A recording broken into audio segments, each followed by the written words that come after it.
Okay, so we're gonna tackle something pretty big today.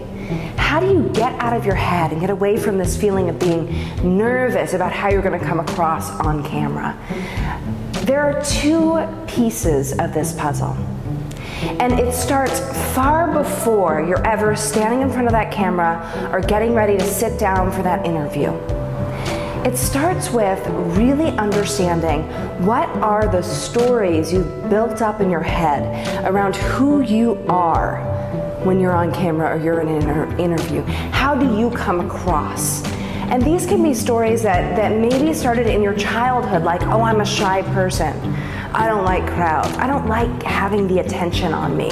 Maybe I'm introverted. Maybe I'm a little chubby. Maybe I'm not pretty enough to be the spokesperson, right? We all have these stories. They come in all shapes and forms. And what I want you to do right now is actually a little exercise in acknowledging them. So I want you to get out a piece of paper and just sit and think, what are these stories I have built up? For some of you, it may come out like that, and you may have like 20 you're writing down. For other people, it may be hard to actually think through this. So be patient with yourself, give yourself a little bit of time, and just think about when you're actually standing in front of the camera or you're actually getting ready to do an interview, what are the thoughts that go through your head? What is that voice internally saying to you? Don't mess up, don't look stupid, whatever it is, I want you to write those down, okay?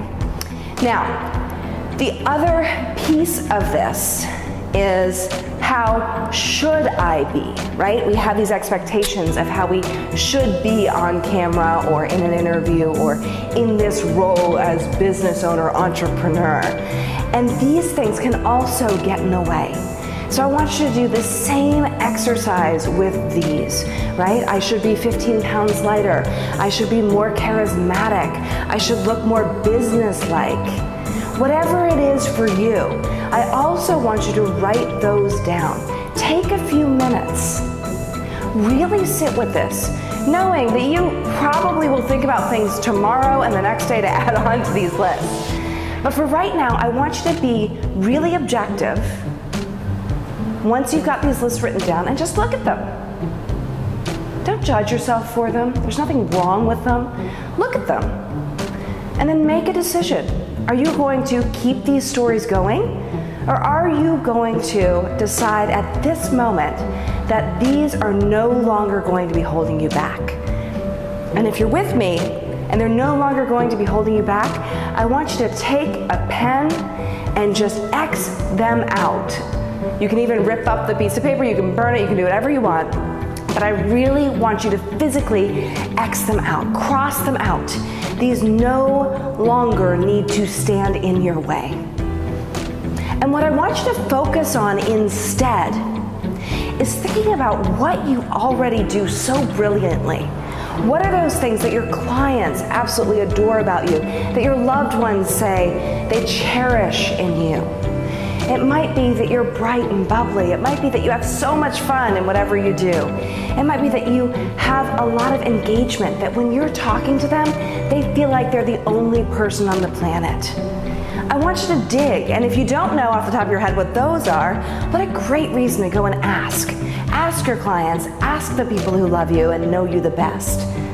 Get that feedback. And I want you to have 3 to 5 things on that list that you can actually have written down, that you can look at the next time before you go into a video shoot or before you go into an interview or speaking on stage or even a networking event.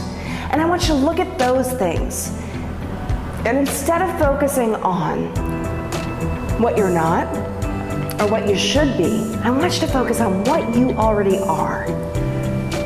And then I want you to come back and tell me how that goes. Because I have a feeling this could get rid of a lot of the nerves and a lot of those voices in our heads.